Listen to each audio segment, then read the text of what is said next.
کہ احرام کی وجہ سے احرام کی پابندیاں لاگو ہوتی ہیں، ناخن نہیں تراشنے، جسم کے کسی بھی حصے کے بال نہیں کاٹنے،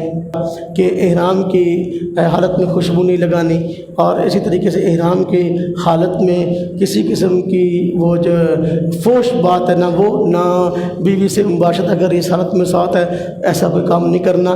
اور جب آدمی احرام باندھ لے تو احرام باندھنے کے بعد جو ہے پابندیوں میں یہ پابندی بھی اس کے ساتھ لاگو ہو جاتی ہے کہ اس نے سر نہیں ڈھانپنا، اور اسی طریقے سے اپنے چہرے کو نہیں چھپانا، اور پابندیوں میں سے پابندی یہ بھی ہے کہ اپنے پاؤں کو اب نہیں ڈھانپنا، خاص طور پہ درمیان والی جو ہڈی ہے ابری ہوئی یہ ننگی ہونی چاہیے، اس کے لیے چپل استعمال کرنی ہے جس کو ہم ہوائی چپل کہتے ہیں، وہ استعمال کرنی ہے، بند بوٹ وغیرہ استعمال نہیں کر سکتے۔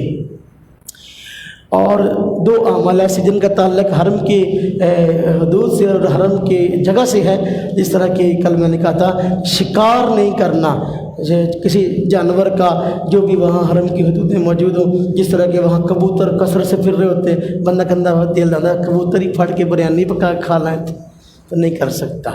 کبوتر ماشاءاللہ بڑے پھر رہے ہوتے ہیں، تو کسی جانور کا شکار نہیں کرنا، نہ خود کرنا نہ کسی کی معاونت کرنی۔ اور اسی طریقے سے جو حرم کی حدود ہے ان حدود کے اندر جو بھی گھاس ہے اس کو نہیں کاٹ سکتے، تو یہ احرام کی پابندیاں ہم پر لاگو ہو جائیں گی جب ہم حج کی نیت کر لیں گے اور تلبیہ کہہ لیں گے۔